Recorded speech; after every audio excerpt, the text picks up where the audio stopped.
Bienvenidos de vuelta. Ya hemos entrado a la 9ª hora. A esta altura ya no estamos comenzando desde cero. Hemos venido hablando suficiente sobre la ley, programas, formularios, debida diligencia, beneficiarios finales, señales de alerta, auditoría.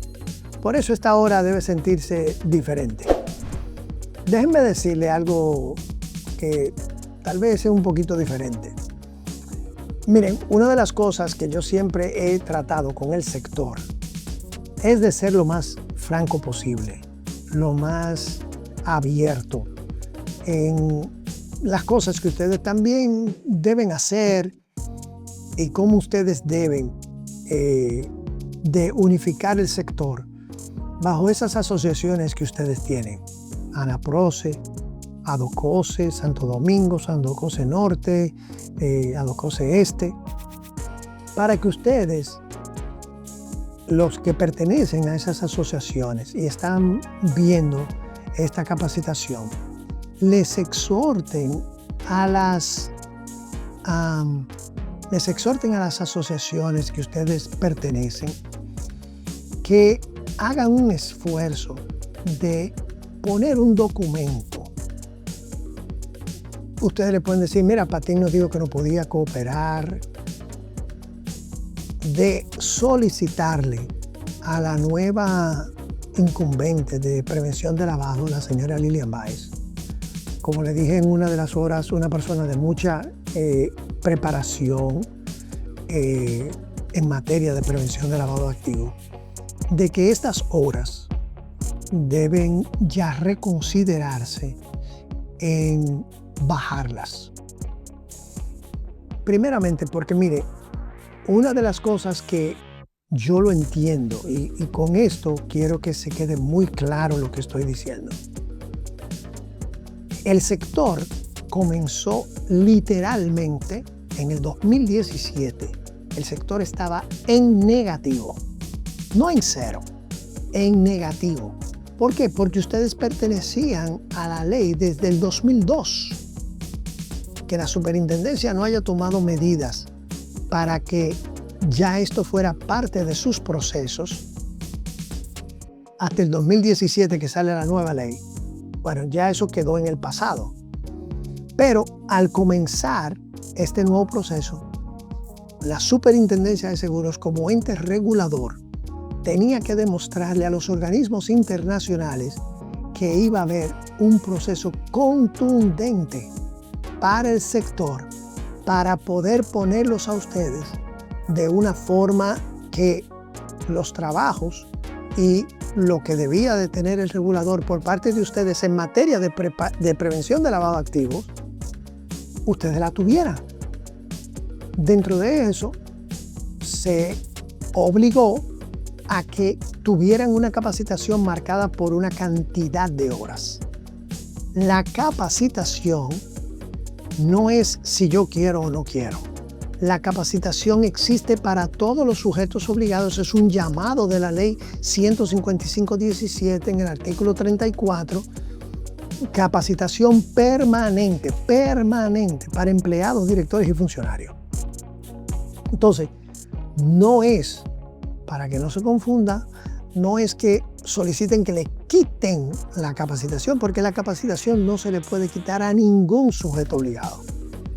Lo que yo creo es que debe de haber una revisión en la cantidad de horas que ustedes tienen que tomar. En un momento determinado, ustedes al principio de todo esto tuvieron que tomar 20 horas de capacitación.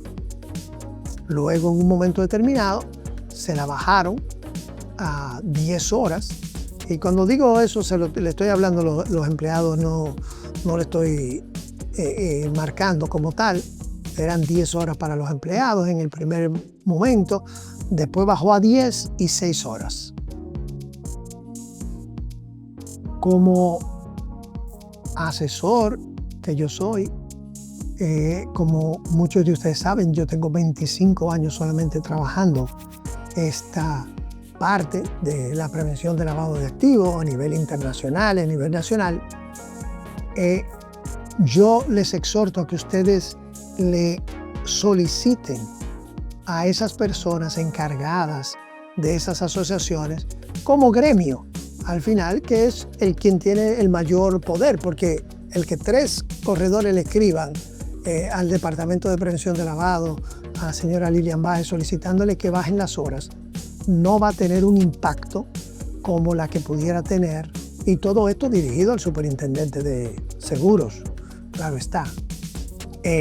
No va a tener el impacto que si lo hicieran las asociaciones. Yo les voy a decir algo, yo me tomo el esfuerzo y el sacrificio de grabar estas 10 horas, pero primeramente para que el precio que ustedes paguen sea algo representativo del esfuerzo.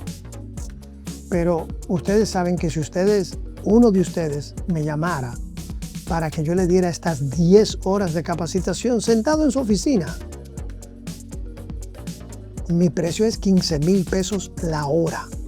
Es decir, que una capacitación como esta a ustedes le costará 150, 180,000 pesos. Literalmente. Y cualquier persona que tenga la reputación, que tenga todo lo que la ley requiere para que usted sea capacitado por un tipo de persona, no le va a cobrar menos de ahí, ¿eh? Eso es más o menos el estándar. Entonces, como le digo, yo hago estas capacitaciones todos los años. Este es el tercer año que venimos haciéndola de esta forma, sentado, dándole las mejores ideas. Pero déjenme decirle, para el año que viene, muchas de las informaciones, de las conversaciones que tengamos, aunque ustedes me estén viendo por el canal de YouTube y todo eso, si no pasa algo muy grande, es decir, como yo le expliqué en horas a principio de algunas de estas horas, que la ley de seguros cambie, y dentro de eso cambia en materia de prevención de lavado activo, yo le voy a decir una cosa, mi material será hasta un poco repetitivo, porque, como yo digo, yo no encontraría material nuevo para hablarles a ustedes de una capacitación de 10 horas.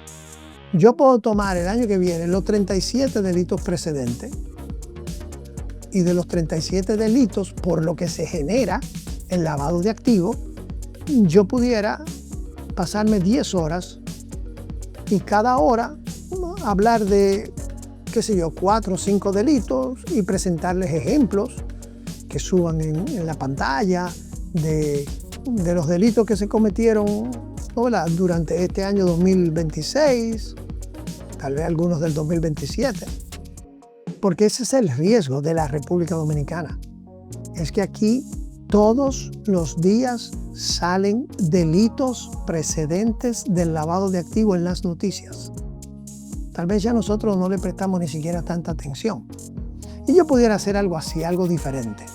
Pero nuevo material en materia de prevención de lavado de activos, tendría que ser muy creativo para hablar por 10 horas. Y yo no digo que para el año que viene ya le van a eliminar ese requisito de tantas horas. Pero yo creo que ustedes pueden, como gremios que se puedan juntar, lograr que esas horas puedan ser reducidas a 7, a 5 horas. Así que en esta hora quería tomarme como esa pequeña introducción para que, como estas últimas 3 horas son las horas de oficiales de cumplimiento, que son los mismos corredores de seguro, que son los mismos que pertenecen a esas asociaciones, que ustedes lleven esa inquietud a sus asociaciones. Porque la verdad que yo creo que sería bueno y válido, con el avance que ha tenido el sector, que esas capacitaciones pues se hagan un poco más reducidas en su tamaño. Así que nada, eso quería darle como mi parecer al respecto. Siempre tomen muy en cuenta que eso son opiniones muy particulares mías, ¿ok? Así que no quiero que esta hora sea una hora repetitiva de definiciones. quiero que la veamos como si abriéramos la puerta de una oficina de corretaje un lunes en la mañana y observáramos lo que pasa adentro. Ahí está la persona que atiende al cliente, que llegó sin cita. Ahí está quien recibe una cédula por WhatsApp. Ahí está quien prepara una renovación urgente. Ahí está quien recibe un pago. Ahí está quien revisa una reclamación. Ahí está el dueño pensando en su cartera. El vendedor pensando en cerrar la póliza. La administración pensando en organizar.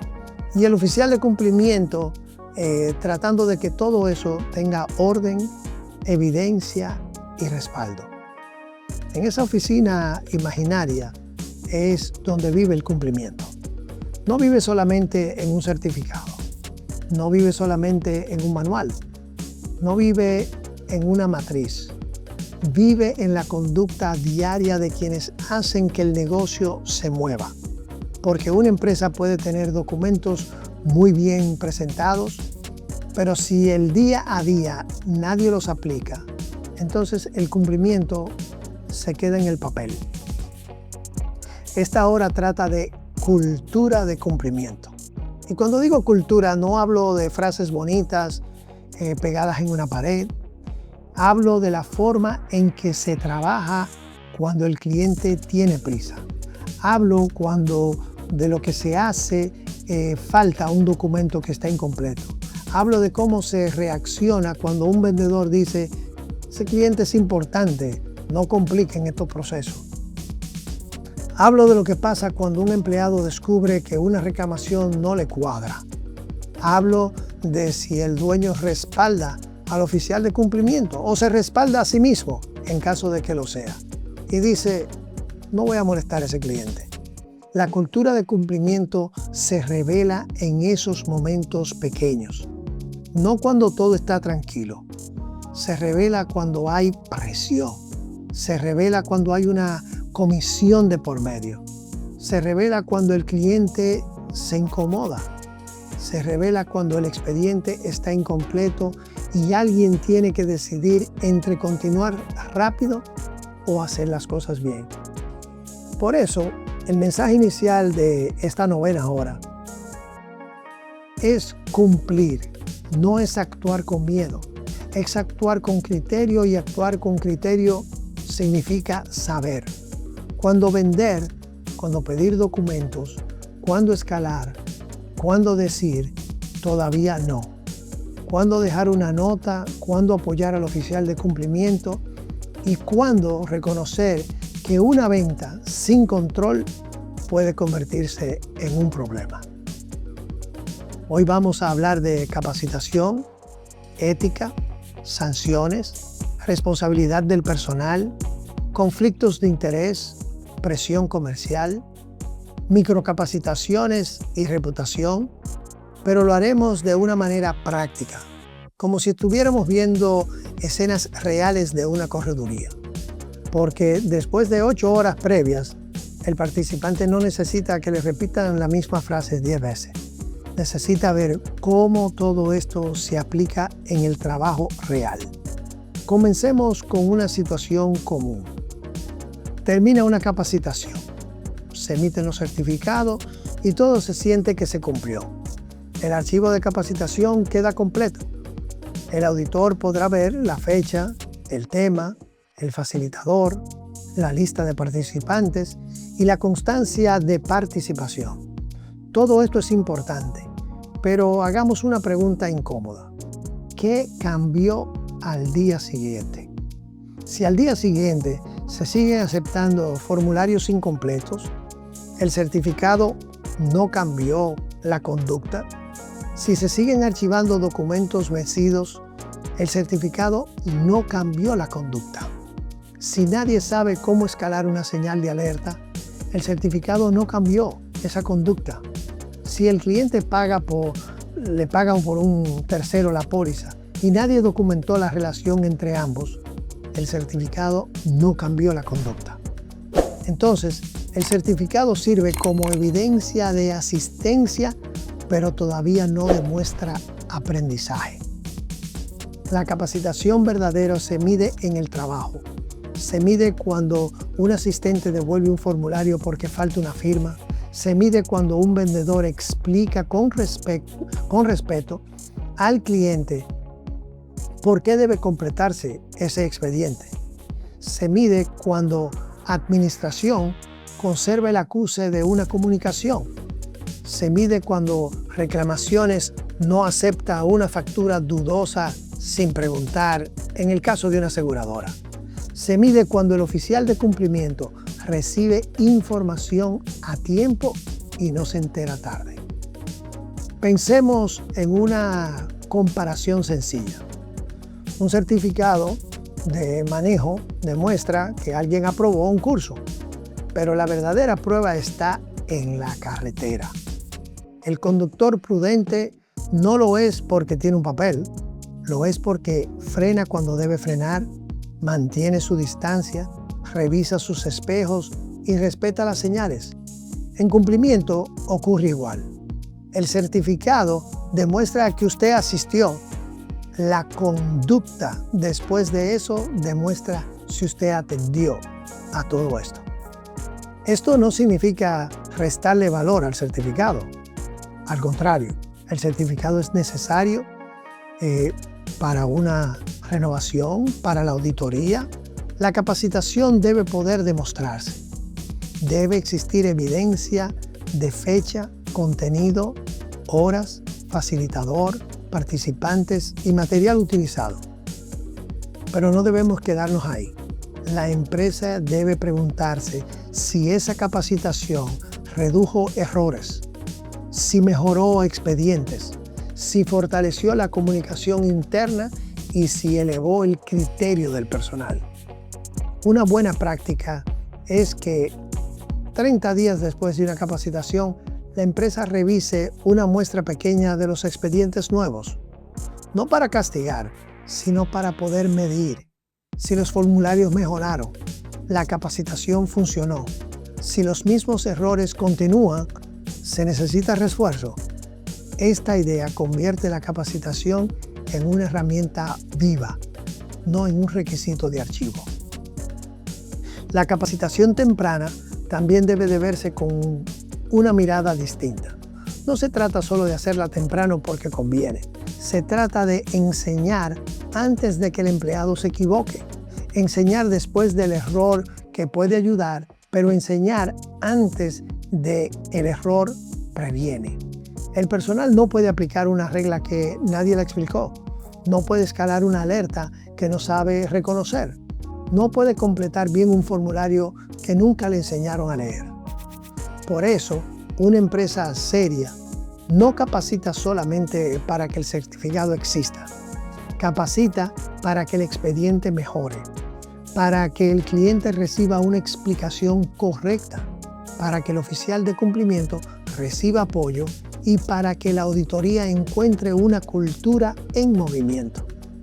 Ahora, quiero que imaginemos una póliza recorriendo la oficina, como si fuera una carpeta que pasa por mano en mano. Esa carpeta no llega directamente al oficial de cumplimiento.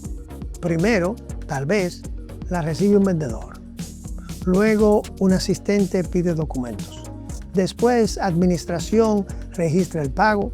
Más tarde, alguien archiva el expediente. En otro momento, puede llegar una renovación. Y si ocurre un siniestro, reclamación revisa documentos adicionales. Cada mano que toca esa carpeta puede fortalecer o debilitar el cumplimiento. El vendedor puede fortalecerlo si explica bien al cliente y no promete emitir sin documentos. Puede debilitarlo si tráigame eso después y empuja la operación para cerrarla más rápido. La asistente puede fortalecerlo si revisa que el formulario esté completo. Puede debilitarlo si archiva un formulario con campos vacíos porque eso siempre se arregla luego. Administración puede fortalecerlo si verifica que el pago tenga esa trazabilidad. Puede debilitarlo si registra un pago por un tercero sin preguntar, oye, ¿quién es esta persona? ¿Qué relación tiene con nuestro cliente?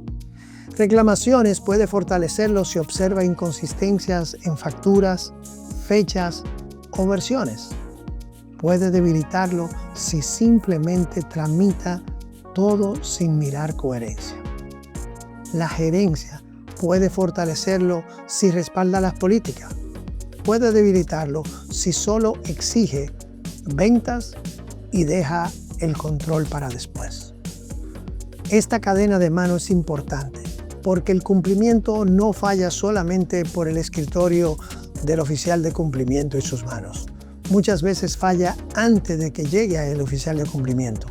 Falla en una llamada, falla en un correo, falla en una respuesta rápida por WhatsApp, falla en una presión comercial, falla en un archivo mal guardado.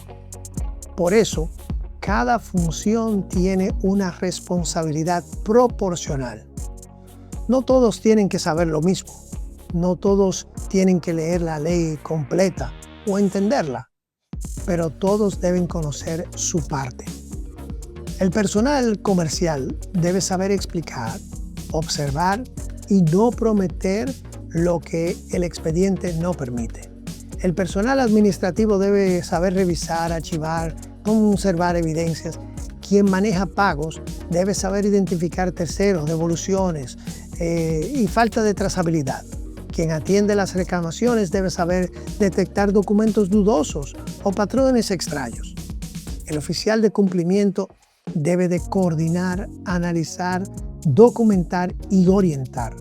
Y la gerencia, respaldar. Veamos un ejemplo diferente.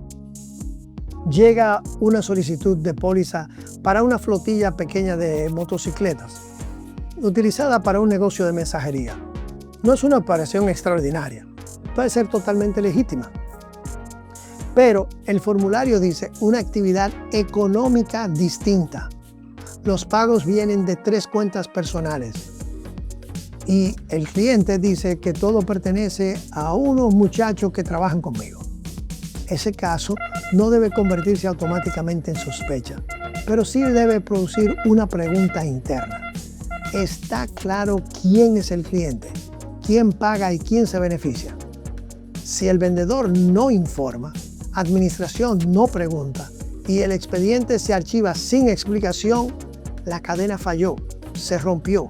Si alguien documenta la relación, actualiza el expediente y consulta al responsable de cumplimiento, la cadena funcionó. El mensaje es práctico en este. Cumplimiento no es una persona vigilándola a todos.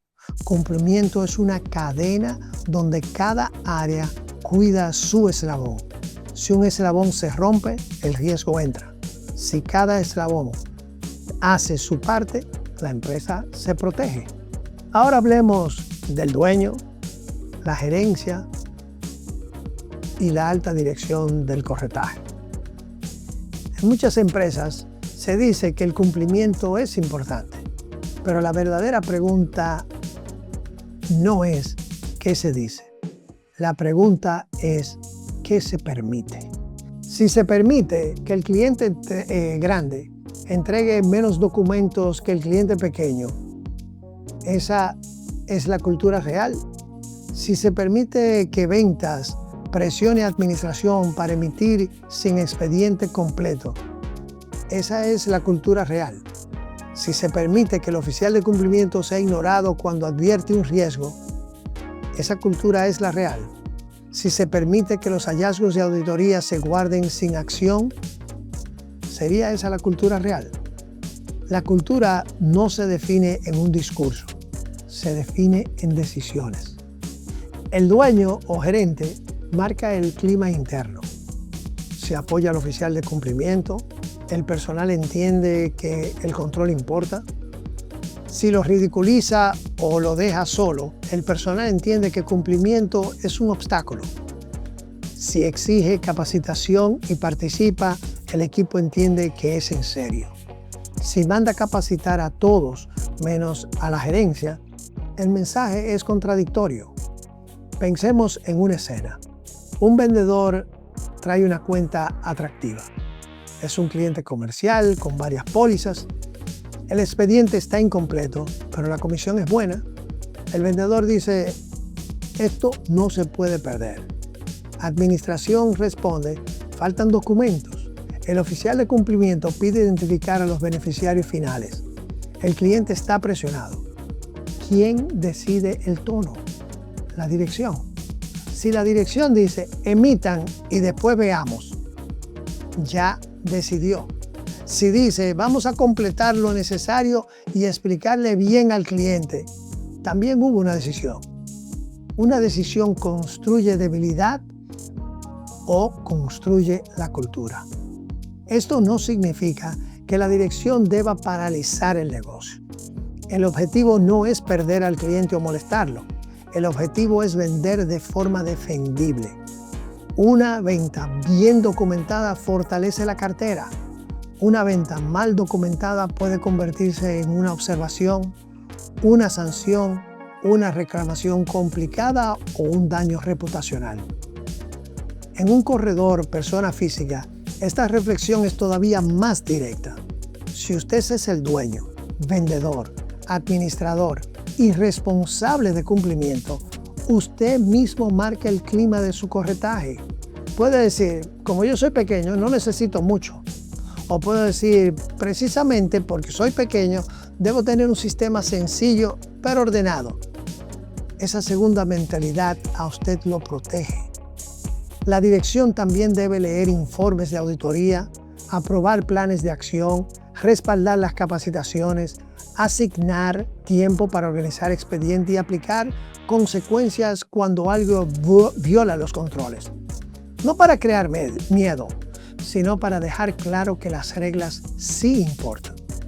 En cumplimiento, la frase "eso aquí no pasa" no sirve si no hay evidencia. La frase correcta es "aquí tenemos controles para reducir que eso no pase". Y cuando detectamos una debilidad, la corregimos. Esa es una dirección madura. En este tiempo hemos estado viendo un poco sobre cómo funciona el corredor de forma interna. Entonces no podemos dejar de hablar sin profundizar mucho en el mismo. Porque, como yo he expresado anteriormente, el código de ética y las sanciones disciplinarias, que son parte del mismo artículo 34 de la ley 155-17, que piden un código de ética y sanciones disciplinarias, muchos de ustedes, por el tamaño de su corretaje, prácticamente no le aplica tener un código per se escrito, sanciones disciplinarias distribuidas entre leves, graves y muy graves. Yo pienso que si usted tiene un tamaño de 3, 4 empleados hacia arriba, usted pudiera tener eso ya por escrito, hacer que sus empleados se lo firmen al principio de la contratación. Eso es muy importante, porque el código de ética debe de expresar en materia de prevención de lavado de activos. Recuerden que el código de ética de la empresa y el código de ética en materia de prevención de lavado de activos son dos documentos. Uno dice cómo usted debe de reportarse, cuáles son sus horas de trabajo, que el teléfono no se use para llamadas personales, etcétera, etcétera. Eso es el código de ética de la empresa. El código de ética en materia de prevención de lavado de activos debe de decir y expresar qué no se debe de hacer en casos, ¿no, verdad?, que se presenten en lo que pudiera poner en riesgo a la empresa en materia de lavado de activos.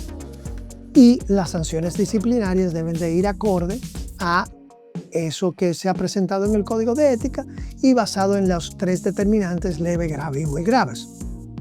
Entonces, como le digo, dicho todo esto, hay algunos de ustedes que no tienen, no les toca tener ese código de ética y las sanciones disciplinarias, pero ya después, como le digo, de 3 o 4 empleados, usted debería tener algo normado por escrito, porque es lo que asegura también que el empleado entienda que esto es algo muy serio. Por eso hemos venido conversando sobre la importancia de esa cultura de cumplimiento, donde desde la alta gerencia baja o se emana esos principios que la empresa debe de mantener en materia de prevención de lavado de activos.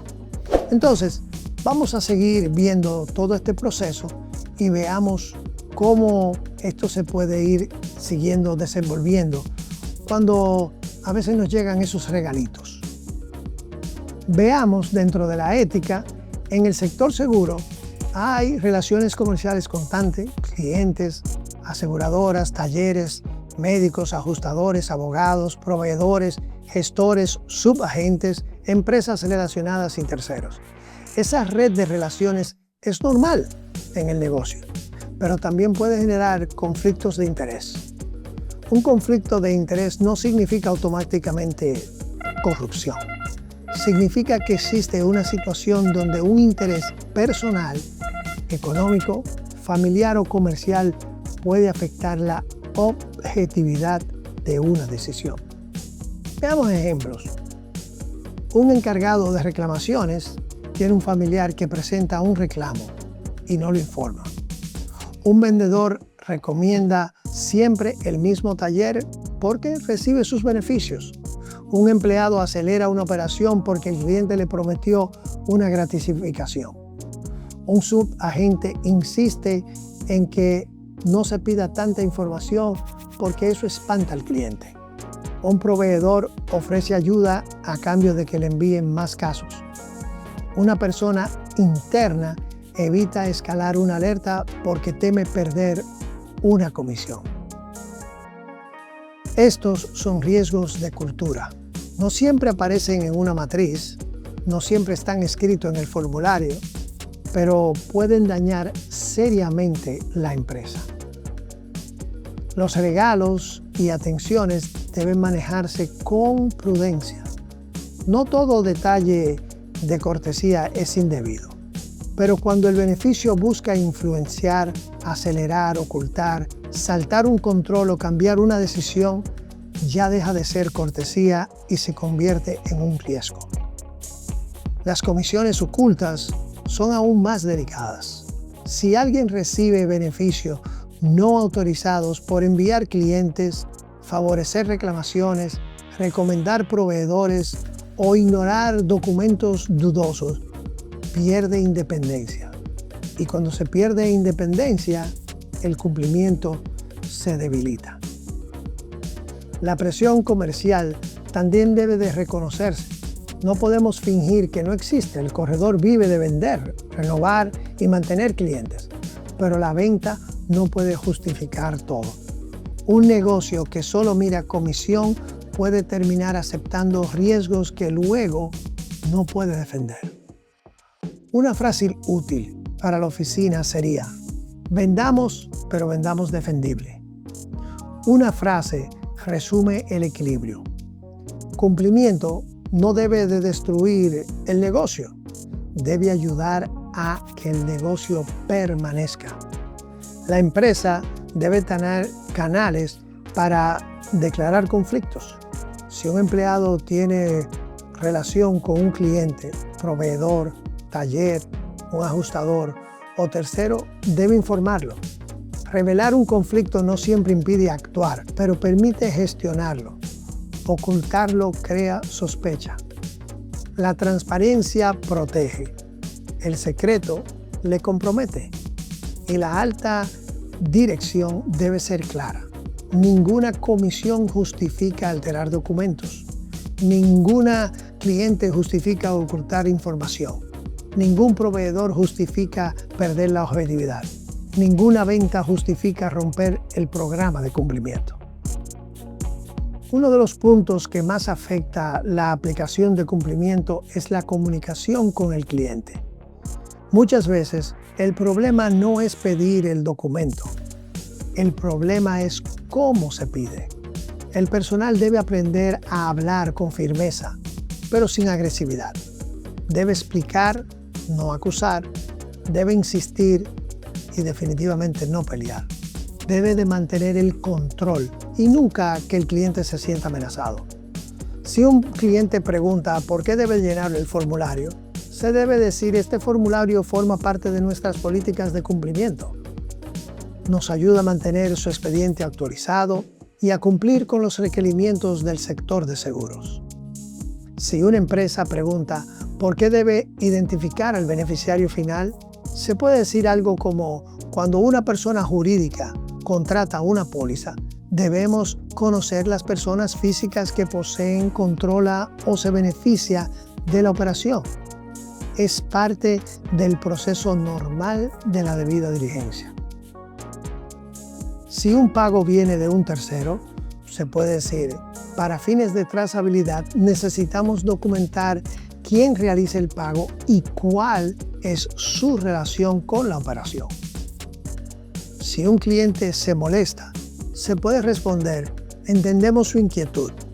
Estos controles aplican como política interna y buscan proteger tanto a usted como cliente como a nuestra empresa. Mientras la documentación mínima no esté completa, debemos de mantener el caso en revisión.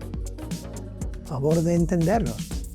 Observe que ninguna de esas frases acusa al cliente. Ninguna dice: usted está como medio sospechoso. Ninguna menciona reportes de operaciones sospechosas. Ninguna amenaza. Esa es la forma correcta. También hay frases que deben de evitarse. No se debe decir: si usted no trae eso, lo vamos a reportar. No debe decirse: eso parece lavado. No se debe decir: usted está como medio raro. No se debe comentar el caso con personas que no participan. No se debe tener y hacer presión indebida. El personal debe pedir, documentar y escalar. Un cliente legítimo puede molestarse al principio, pero muchas veces entiende cuando se le explica correctamente. Un cliente que no quiere identificarse, no quiere explicar, no quiere completar documentos y presiona demasiado, también está comunicando algo con esa conducta. La comunicación adecuada convierte el cumplimiento en una experiencia profesional. La comunicación incorrecta lo convierte en conflicto. Por eso, capacitar al personal no es solamente enseñarle qué pedir, es enseñarle también cómo pedirlos. La capacitación anual es importante, pero no debe ser el único momento del año en que se habla de cumplimiento. Una empresa que solo habla de cumplimiento una vez al año crea distancia. Una empresa que toca el tema de forma breve, práctica y periódica crea una cultura. Aquí entra la idea de microcapacitación. Una microcapacitación puede durar 20 minutos. No necesita ser una jornada completa. Puede tratar un solo tema: cómo completar bien el formulario, cómo documentar pagos que provienen de terceros, cómo identificar y hacerle la debida diligencia al beneficiario final, cómo conservar acuses, cómo actuar cuando hay un documento vencido, cómo escalar una señal de alerta, cómo evitar conflictos de interés o cómo preparar expedientes para auditoría. Estas cápsulas mantienen vivo el cumplimiento. Además, permiten corregir errores sin esperar al final de año.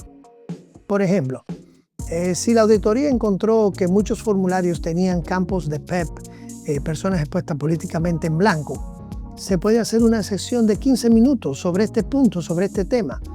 Si se detecta que el personal no documenta pagos por terceros, se prepara una pequeña charla con breves ejemplos. Si hay confusión sobre el beneficiario final, se explica con casos sencillos.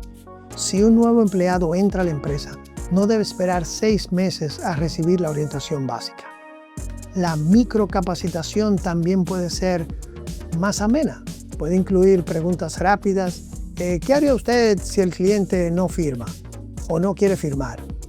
¿Qué haría si el pago viene de una cuenta distinta al cliente que se está creándole la póliza? ¿Qué haría si una reclamación trae documentos que no cuadran? ¿Qué frase usaría usted para pedir origen de fondo sin sonar agresivo? Ese tipo de preguntas mantiene la atención, hace que los participantes piensen, y cuando alguien piensa en un caso, recuerda mejor que cuando solo escucha definiciones. La empresa debe conservar evidencias de estas microcapacitaciones, fechas, temas, participantes, material, una breve minuta. No hace falta complicarlo, pero sí debe de quedar ese rastro. La capacitación viva también permite reforzar buenas prácticas. No todo debe ser corrección. La gerencia puede reconocer cuando un equipo mejora expedientes, cuando se organiza un archivo, cuando se completa un plan de acción o cuando se detecta una señal a tiempo. Reconocer buenas conductas también construye cultura. Cumplimiento no debe ser una conversación de diciembre.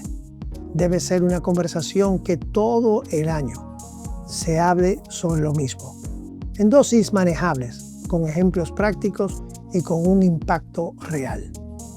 En realidad, llegando al final de esta 9ª hora, hemos traído una serie de ejemplos sobre esa cultura de cumplimiento, por los cuales yo le exhorto a que nos termine de ver en esta última hora que les toca. Nos vemos en la 10ª hora. Muchas gracias por su atención, por su trabajo diario y por ser parte de una operación más segura, más responsable y más ordenada.